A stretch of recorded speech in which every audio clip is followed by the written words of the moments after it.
I don't like parties anymore. Too many people, too many faces. I've been attending a weekly therapy for 6 years, but I am still forced by my subconscious to revisit that night ever so often. Every so often. It just won't let me forget. The thing is, I'm not sure I want to forget. This will probably mean that I'll be a broken mess until the day I die, cursed to periodically drown in bottomless depression and anxiety and paranoia, but it'll be worth it. If my story helps just one person, it will all be worth it. Back then I loved parties. Dressing up, meeting new people, dancing, drinking. What was not to like?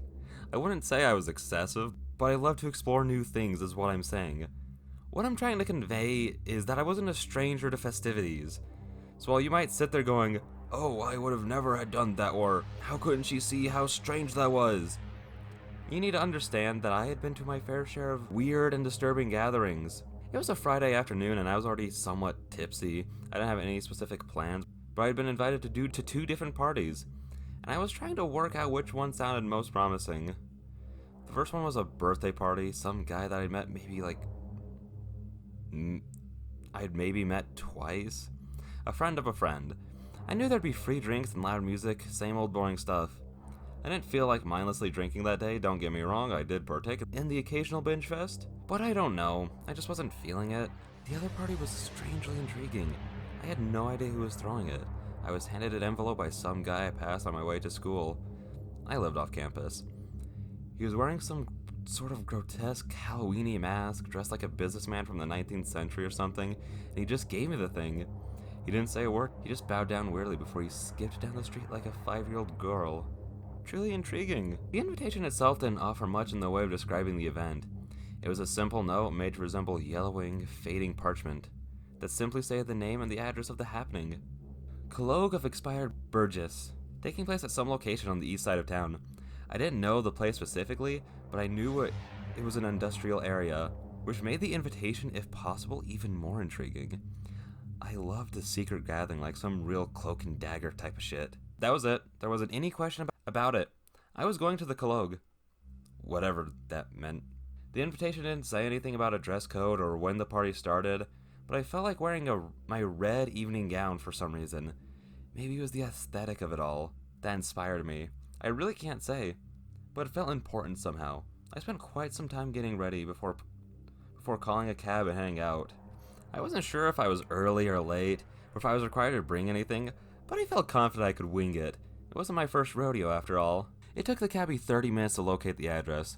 I was sure he was ripping me off, but I let it slide. I was feeling, I don't know, excited. Perturbed, maybe. There were butterflies or some form of bug at least fluttering about in my stomach. That's for sure. I paid the cabbie, got out of the taxi. I'm not sure what I thought about the place. It was an abandoned factory, rusty and worn, a huge, ugly industrial eyesore. I guess it sort of fit the whole weird and mysterious theme they were going for. So I can't say I was disappointed. It was just a bit unsettling, I guess. I wandered around the building trying to figure out where I was supposed to enter. It didn't have an obvious front entrance, more like a bunch of garage-like doors that all appeared locked. I was just about to give up when I heard a loud metallic clanking just ahead. Someone was opening one of the doors. I sort of jogged over there, afraid they were going to close it again, but stopped dead in my tracks when I saw the person standing in the doorway. It was the guy who handed me the invitation. Same clothes, same mask. I hadn't even considered up until that point. But what if it was all some elaborate scheme to get me alone too? Well, you know where I'm going with this. He hadn't noticed me yet, so I just stood there in silence, going over all my options. I could run, but I was wearing a freaking evening gown and high heels. There was no way I could outrun anyone in my current getup. Alternatively, I could sneak away, keep close to the factory walls, and make a run for it when I got out of the immediate area. I started slowly moving towards the wall when more people started pouring out of the door. Men and women, all wearing masks. I let out a sigh of relief. A masquerade ball. How interesting. I hadn't been to many of those. I felt safer knowing there were more people attending, so I quietly slipped out of the shadows and walked towards the door. The guy was still standing in the doorway. I guess he was some sort of bouncer or something, so I just showed him my invitation and headed inside. He didn't say a word, just bowed down weirdly. Like I mentioned, I've seen my fair share of weird gatherings, but nothing quite like this. The vast factory floor had been painted black with a red circle painted at what I guess was the center. Candles were the only source of light that I could see, and there must have been thousands of them.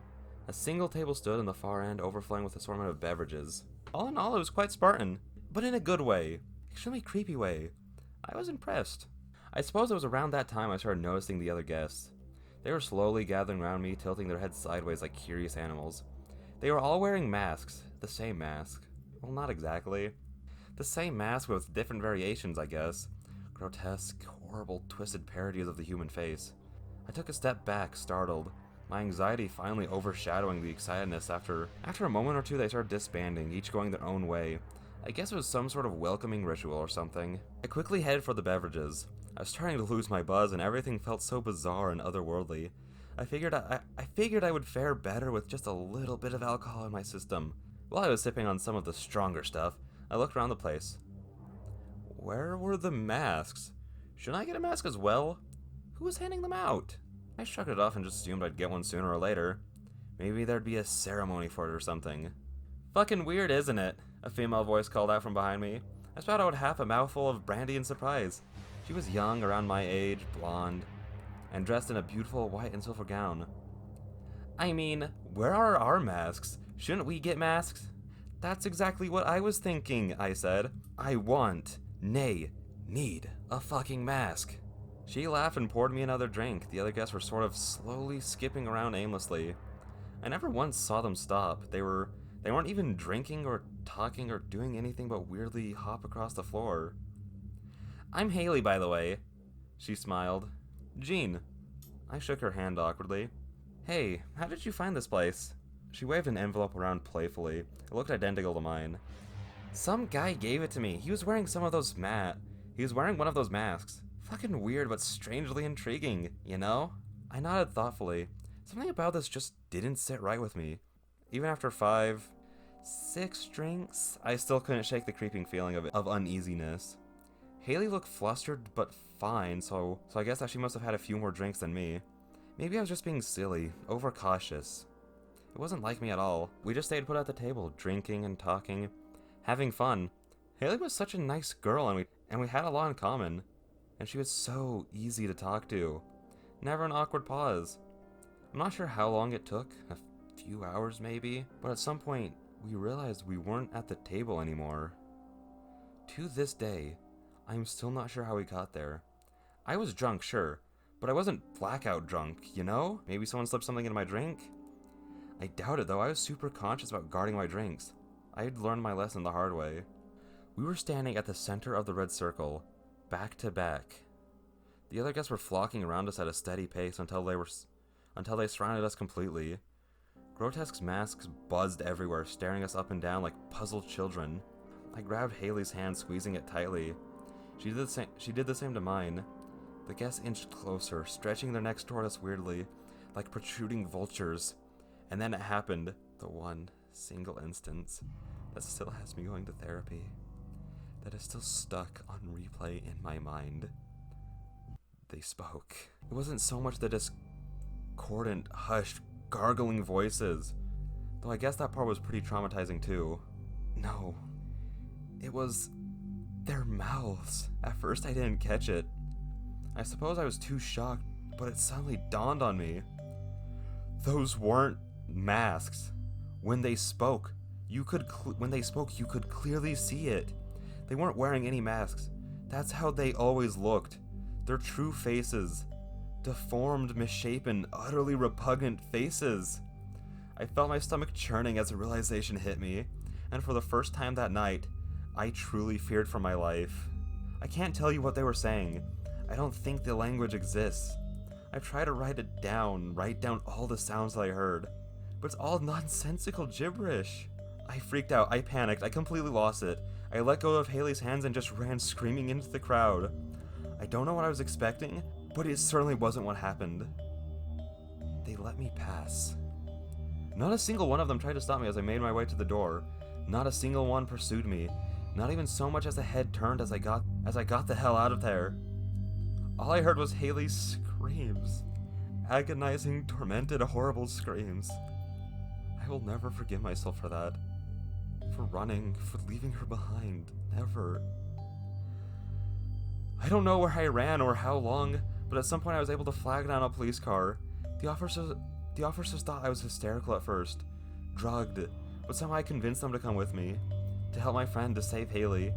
We parked in front of the factory 15 minutes later. It was dark and eerie, and it was dead silent. The officers left me in the car while they went inside to have a look around. I swear, those 2-3 minutes they were gone felt like a lifetime. I was trembling, crying, breaking down. When they came back, they had this annoyed, slightly puzzled expression on their faces. "Miss," one of them said, "there's no one in there. Are you sure this is the right place?" I nodded furiously, tears still streaming down my face. "I don't know what to tell you, miss," he said. "You can see for yourself." I followed closely behind them. I could still picture those masks, faces vividly, and just the thought of them had me at the very edge of my sanity. We walked through the garage-like door, but suddenly I had to stop. I couldn't believe it. Nothing was the same. I wandered around perplexed. The floor wasn't black anymore. There were no candles, no tables, no guests, and no Haley. At that point, I was ready to accept that I must have hallucinated the whole event. That maybe someone had slipped me some shrooms or acid or something. But as I came closer to the center of the floor, I noticed it. I fell to my knees crying. It wasn't a dream. It wasn't a horrible nightmare or some fucked up hallucination. It was all real. At the exact center of the factory floor, right where Haley and I stood back to back against those grotesque beings. It was laid out like some sort of messed up shrine. A beautiful white and silver